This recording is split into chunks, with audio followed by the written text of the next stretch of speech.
All right. Washoe County Fairgrounds. There you go. Rock and roll, you guys. Now, that would have been in this 74 or something. We don't have no years on there, do we? No. Oh, Was this printed across the street?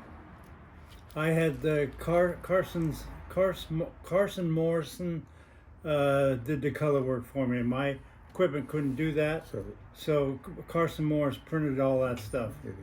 Any of the big posters, he did those. He was, color guy, way back when color was just starting. So this is Alfie's stuff. Yeah, talk about the Charlie Musselwhite. Talk about the venue. Talk about the performance. Well, this is Alfie's in San Jose. Alfie's Garden nightclub. It was the Hawaiian Gardens. Is what it was. Alfie Zahner, a friend of ours. His son Sam worked for me for pretty much 20 years, off and on as my manager at the Odyssey Room for a lot of years. He left a couple times for a year or two and came back.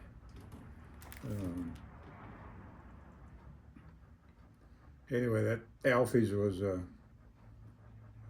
nightclub that Alfie Zahner started. I was a partner in it initially, but I kind of bowed out of it. It was too much work. The Odyssey Room was doing well then, and I didn't like going back and forth down there. This Alfie's was kind of open inconsistently. It wasn't really a nightclub. It was a concert facility, and they just booked shows on occasion. And it was Sam got the night off a lot of times and went down and helped his dad during the shows. It was only open for a year and a half, I think. This is a show I did do down there with Alfie that was outdoors. They had a large patio area. This is an afternoon event. Crab Show's Outlaws, which was Elvin Bishop's band. Stone Ground, Bushwhacks and Glass Packs. This is Truckin', Earthquake. You remember Truckin'? You'd use them a lot. Yeah. Natural Act. Don't know that. I remember them.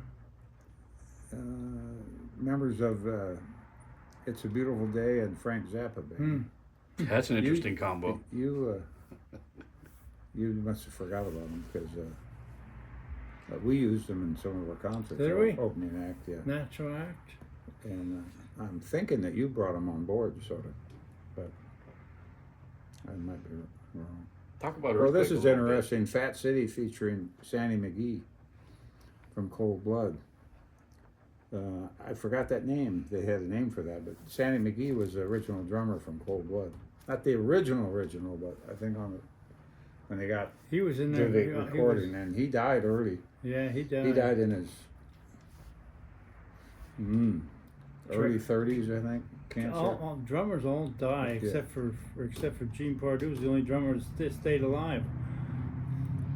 But he played the Odyssey Room a lot. Talk about Earthquake a little bit. Earthquake.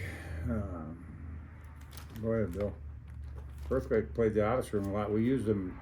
I think we headlined them at one point in time. I remember them headlining couple of shows. Eureka, so they would have headlined. Couple of shows. Reading Civic also, but they were the supporting act more than the headline. This is what year? This one has a year on it, I thought. I didn't see it. No year. Probably 74. So what's the deal? How come you guys never put years on your flyers, posters? Well, because everybody knew what year it was. 1974. That's what we were doing. Most of these shows were in those years. 73, 74, maybe 75. Yeah. That's Civic Auditorium, Santa Cruz, David LaFlame, Snail, Pablo Cruz. Do you remember the drummer, Larry Quarry? Not drummer. Did I say drummer? The guitar player from Stone Grounds. Was one of the when starting members of Public Crews. Oh, I didn't remember that.